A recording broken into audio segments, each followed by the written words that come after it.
This morning, as I sat before my bowl of green tea, I stared out at a world of white. Our first real snow this winter. Every window of our home is a moving tapestry of wonder, a place to sit and marvel at the world outside. But it is perhaps never so marvelous as when the first snows come and the birds flock to the feeders. These days make me want to go outside. Maybe you would like to join me as I venture out into the forest today. Let's see what we find together.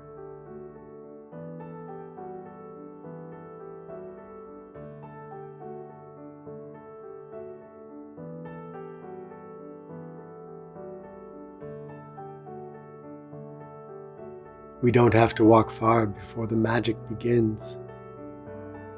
Standing near the feeder, the bravest of the birds, chickadee and titmouse, flit about us. The sound of their wings on the cold air can almost make you feel like you're flying yourself.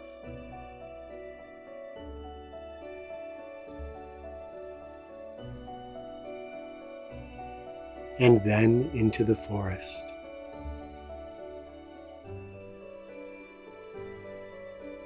What is this on the ground? Who has made these tracks? Do you suppose it might be rabbit or squirrel?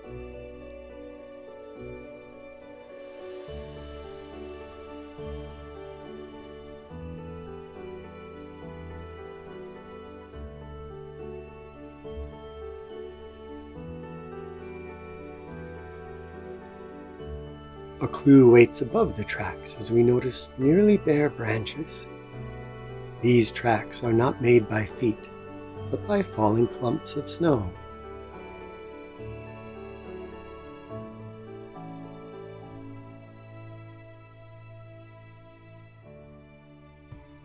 Further along the path we find more snow tracks. But do you see something else here? Another sign of movement in the woods? Look at these dark bits on the fresh snow. These are bits of wood, and they always tell us that something has been happening. Perhaps the wind has been rubbing two branches together. Perhaps someone has been climbing a tree. It's a tiny, repetitive sound that gives a clue as to who left these bits of wood scattered on the snow. Do you see our little friend? I love to observe how trees hold their snow. The lay of the snow can help us become familiar with the tree's form. This ash's form is straight and linear, very different from this pagoda dogwood, who does everything with a curvy grace.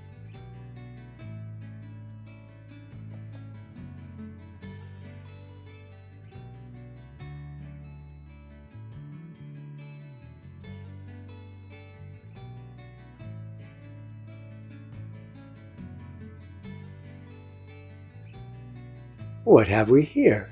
A little hole. A bit higher up there's another, newer one being carved out by a woodpecker, but this one is old and deep, making a good nesting cavity. It could be that a chickadee nestled here last evening.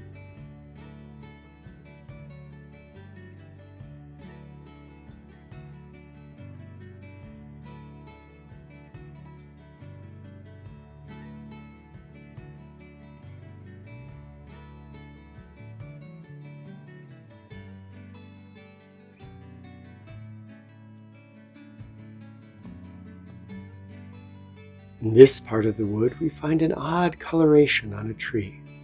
Let's investigate. This missing bark is the sign of the emerald ash borer, beetles who can kill a mature tree like this one. Many of our ashes are infected.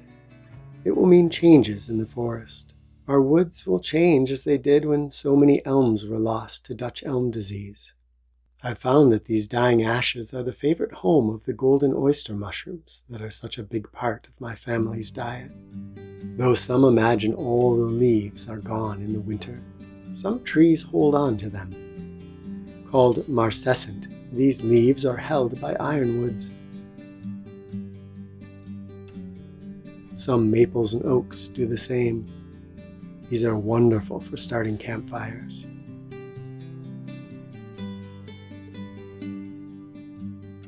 We'll soon notice that all the trees seem bare on one side and snow frosted on the other. That tells us which way the winds were blowing last night. But look, this one is coated oppositely.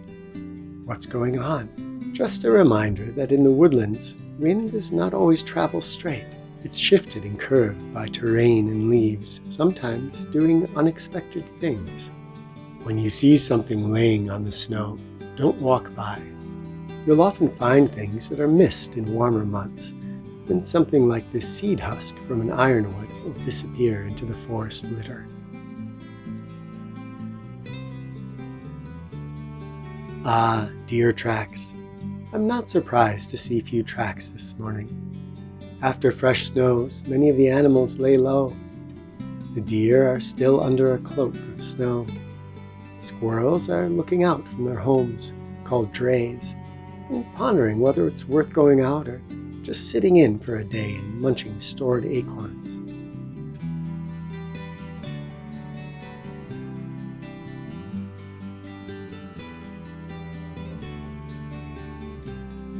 The winter can be a time for future foraging. Look, a dead elm just right for morels. We'll have to return in the spring.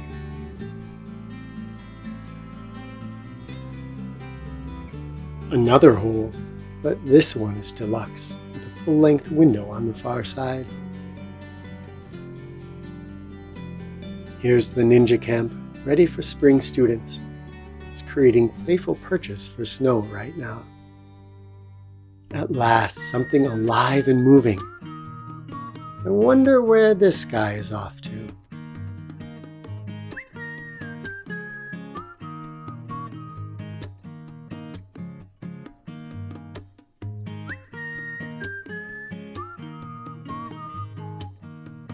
And then it's time to go home, bringing with us some new memories, perhaps some new knowledge, and a bit more happiness for having spent some time in the forest. Thanks for joining me, friends.